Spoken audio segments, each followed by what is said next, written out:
She died during a routine dental procedure. What she saw will change everything. Imagine closing your eyes for what should be a simple medical procedure, only to wake up outside of your body, floating in a realm beyond this world. No fear, no pain, just pure love. That's exactly what happened to Anastasia when she died during a dental procedure and crossed over into a place so beautiful, so overwhelming, that she never wanted to return. She saw everything. She felt the oneness, the infinite love, the truth of existence itself. And when she was ripped back into her body, her entire life changed forever. What did she see? What message did she bring back? And how did this one experience completely erase her fear of death? Stay with me until the end, because her story might just change everything you believe about life, death, and what comes next. Also, if you're watching this right now, chances are you were meant to hear this message. So before we dive in, make sure to subscribe and hit that notification bell, because so many of you watch but aren't subscribed. And trust me, you won't want to miss the powerful stories we share here. Now, let's begin. I never expected to die that day. It was just a routine dental procedure. Nothing serious, at least that's what I thought. But in a single moment, everything changed. 1 second, I was in the chair, vaguely aware of the dentist's voice and the numbing sensation spreading through my gums. The next, I was floating, weightless, free. There was no fear, no pain, no confusion, only the overwhelming feeling that I was home. As I drifted upward, I saw my body below me. It felt distant, almost irrelevant. The clinical white walls of the office faded into the background, replaced by something vast and infinite. I wasn't in a room anymore. I was in a presence. Something so all-encompassing, so loving, that it defies words. It wasn't a person or a place. It was pure existence. And in that moment, I knew. This was where I had always belonged. Time didn't exist there. I wasn't just experiencing love. I was love. Every doubt, every insecurity, every painful memory melted away as if they had never mattered. I could feel the connection to everything and everyone, past, present, and future. It was as if I had never been separate, only temporarily lost in the illusion of life. What struck me the most was the complete absence of judgment.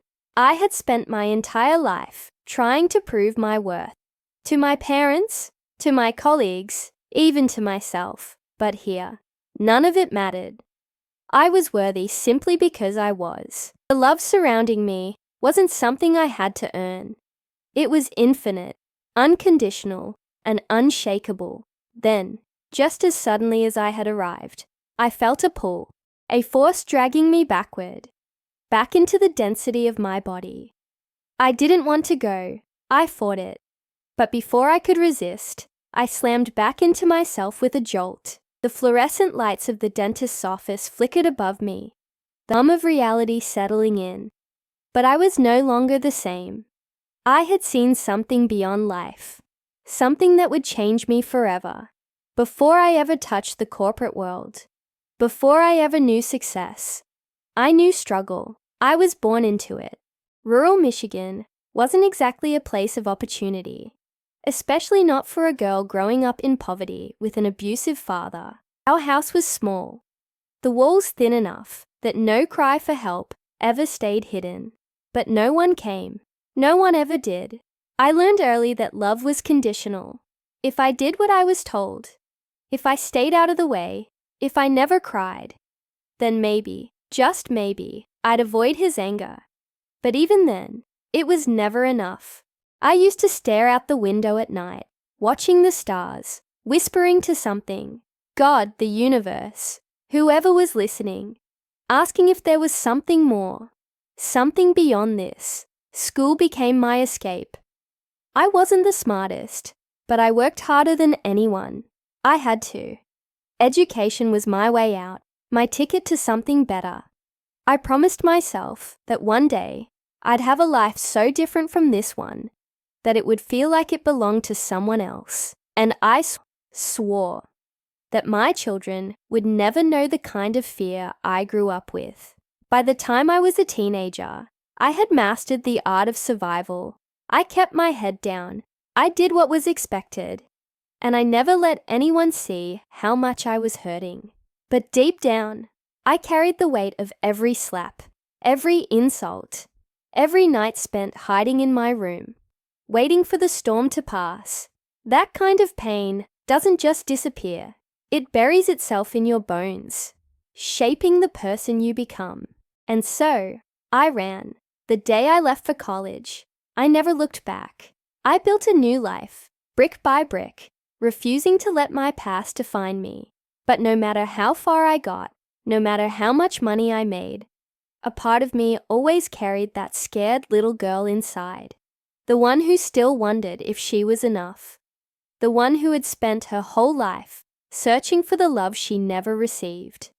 I had spent my entire life running from poverty, from pain, from the feeling that I would never be enough. And in the corporate world, I found my escape. Success became my armor. Every promotion, every raise, every title I earned felt like proof that I was winning, that I had finally outrun the ghosts of my childhood. I climbed fast. By my early 40s, I was a vice president at a major company, managing teams, making six figures, living in a house I once could have only dreamed of. My kids never had to worry about food or heat in the winter.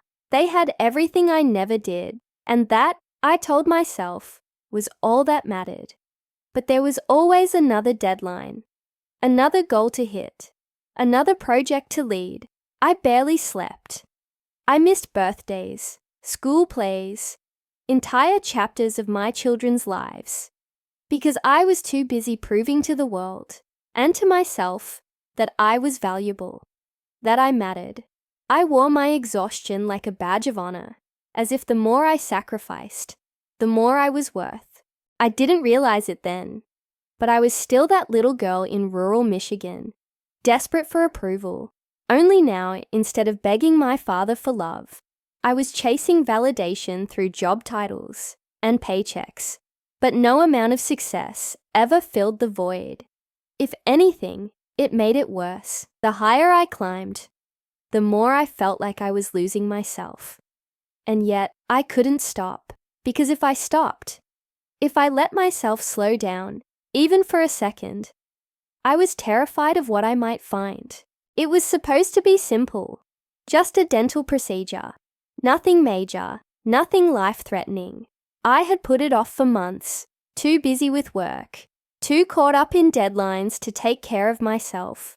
But by December 2019, the pain in my jaw had become unbearable. So I finally scheduled the appointment, convinced I'd be in and out within a couple of hours. I remember sitting in the chair, the overhead light shining down on me.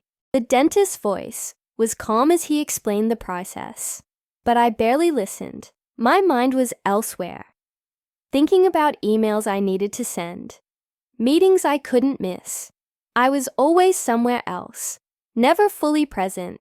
They gave me sedation, something to keep me in a twilight state, awake but relaxed. At first, everything felt normal. The sounds of the instruments, the faint pressure on my gums. It was all distant, like I was hearing it through a fog. Then, something shifted. A strange lightness filled my body, and suddenly I was slipping, not just into unconsciousness, but out of myself entirely. One moment, I was in that chair. The next, I wasn't. I felt weightless, as if I had shed something heavy. Then I realized I was floating, and below me, I could see myself, my own body, still and unmoving, surrounded by the sterile white walls of the dental office. Panic should have set in. I should have been afraid, but I wasn't. In fact, I had never felt more at peace. I hovered there, weightless, staring down at my own body. It was a strange sight, unnatural, yet oddly unimportant. The woman in that chair with her mouth slightly open and the dentist working above her, felt distant, like an old photograph of someone I used to be. I should have been terrified, but instead, I felt free. The details around me sharpened in ways I had never experienced before. I could see every single tile on the ceiling, noticing cracks and imperfections I had never paid attention to. The fluorescent lights hummed above me, but the sound was clearer, crisper, like I was hearing the world through a new kind of perception. I turned, or at least I think I did, and suddenly the room began to fade. A soft pull, almost like a gentle tide, drew me upward. The clinical walls of the dentist's office dissolved into darkness. Not an eerie, empty void, but a vast, endless space that felt alive. It wasn't nothingness. It was everything. And I was part of it. There was no weight, no struggle, no aching bones or tired mind. The burdens I had carried my whole life, the childhood trauma, the relentless chase for success, the exhaustion of always trying to prove myself, were gone. I wasn't Anastasia, the corporate executive, the mother, the survivor. I simply was. And in that moment, nothing had ever felt more right. I should have been scared, but fear didn't exist here. As I drifted further into the darkness, I realized it wasn't dark at all. It was something deeper, something infinite. It was like floating in the universe itself. But instead of emptiness, it was filled with presence, an overwhelming, undeniable love. Not the kind of love I had chased my whole life. Conditional and fleeting. This was something else, something eternal. The moment I felt it, I wept. Not with sadness, but with a relief so profound it unraveled me. It was as if every painful moment, every rejection, every ounce of self-doubt I had ever carried was being washed away in an instant. I was being held, not by arms, but by something greater than anything I had ever known. I was completely seen, completely understood, and still, I was loved. I wasn't alone. I could feel others, not in a physical sense, but as a knowing. Souls, energy, consciousness. I don't have the words for it, but they were there. And somehow we were all connected. We always had been. Life had just made me forget. There were no questions here. No need to prove myself. No striving or struggling. There was no judgment. Nothing I had done in my life, no failure, no mistake, had ever made me unworthy of this love. It had been waiting for me all along, and now that I had found it, I never wanted to leave. For the first time in my existence, I was truly home.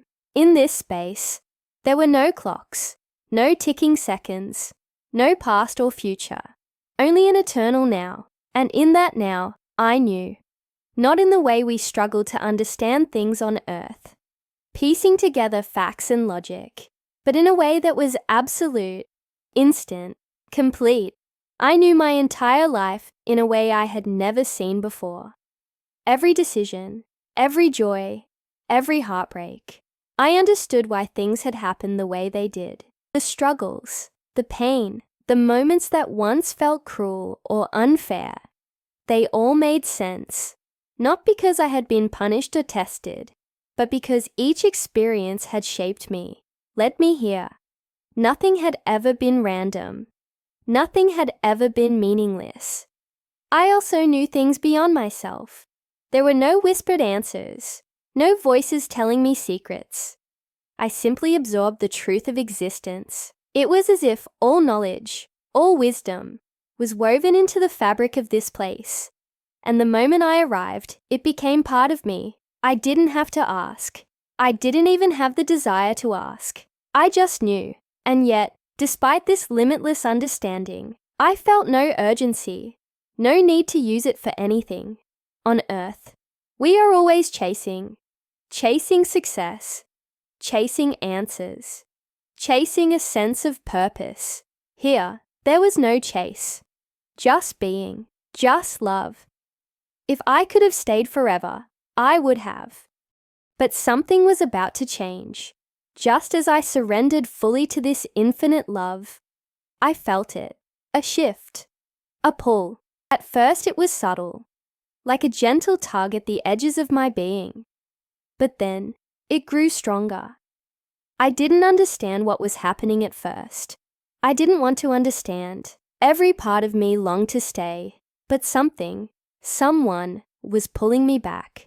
No, I thought. Or maybe I spoke it, though there were no words here. I wasn't afraid of going back, but compared to this, life felt like a dull, distant echo.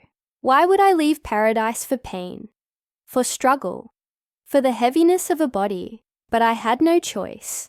The pull became relentless, dragging me away from the oneness, back toward the small, fragile thing I had left behind. I fought it. I resisted with everything I had, but it was no use. Before I could protest again, I was slammed back into my body. The contrast was unbearable. One moment, I was limitless, free, surrounded by love beyond comprehension. The next, I was trapped in flesh, heavy, aching, confined. The bright lights of the dentist's office burned my eyes. I gasped, my chest heaving, every cell screaming from the sudden return. I was back, but I was no longer the same, and I knew I would never be the same again. The days after my return felt surreal. Everything around me, the corporate meetings, the emails, the endless race to achieve, felt meaningless compared to what I had just experienced. How could I go back to the life I had built when I had seen what truly mattered? The love I had felt on the other side made all of it, seem so small. At first, I tried to ignore it. I went back to work, sat in boardrooms, made executive decisions, but it felt like I was playing a role I no longer believed in. The ambition that had driven me for years was gone. Climbing the corporate ladder suddenly felt absurd, like chasing shadows when I had already stood in the sun.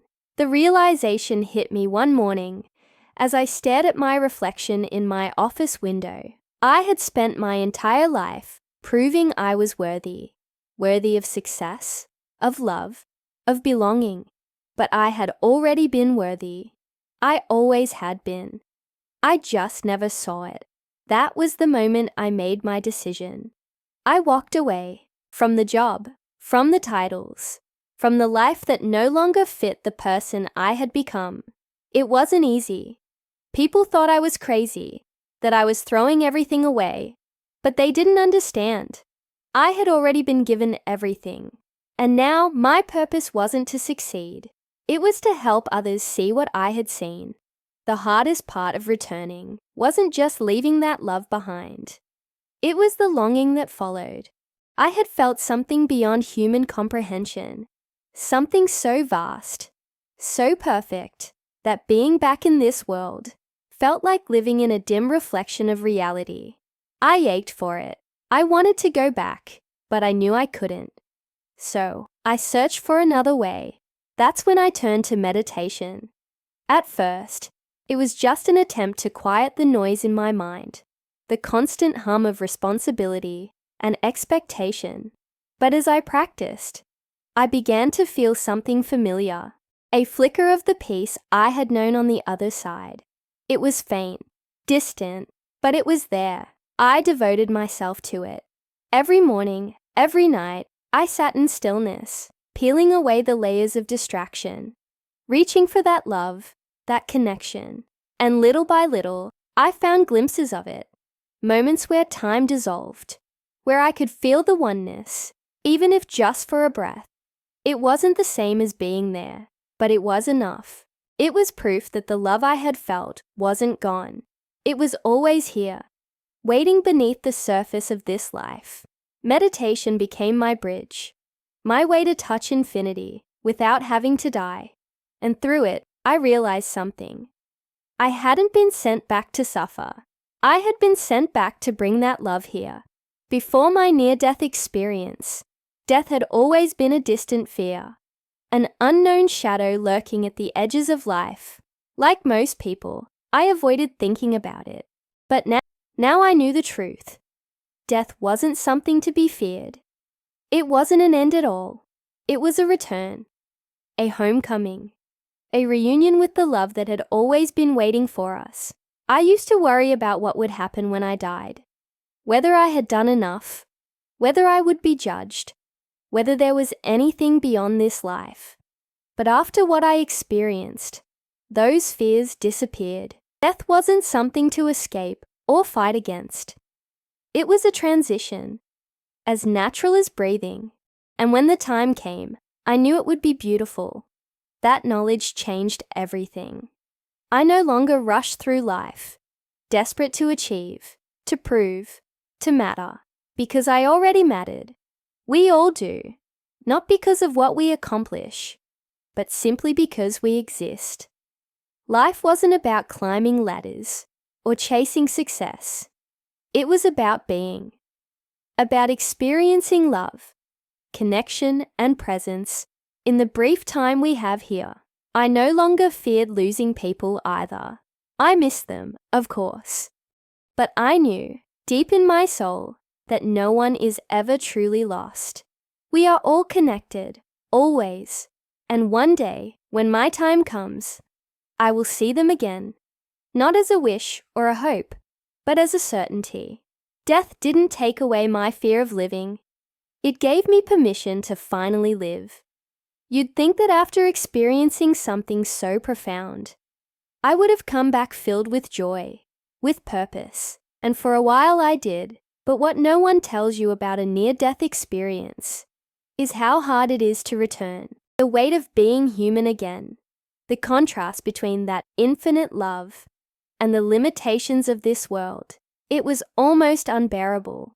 At first, I felt like I was living in two realities. One part of me was still connected to the oneness, still floating in that unconditional love. But the other part, it was trapped in a body that suddenly felt small and fragile, in a life that seemed dull compared to what I had just known. No matter what I did, I couldn't shake the longing, the desperate ache to go back. That longing turned into something darker. I slipped into a depression, not because I was ungrateful for my life, but because I had tasted something greater, and nothing in this world could compare. I felt disconnected from the people around me, from the routines of daily life. How could I explain what I had seen? How could I tell them that I had been home, and now I was stuck here? I struggled, but slowly, I realized something. I wasn't meant to live in the past, in the memory of the oneness. I was meant to bring that love into this world, to find it in the small moments, the human moments, in a hug, in a sunset, in the quiet presence of just being. The oneness hadn't abandoned me. It was still here. It was everywhere. I just had to learn how to see it again. After everything I had been through, after dying, after feeling the infinite love, after struggling with the pain of returning, I finally understood the one thing that truly mattered.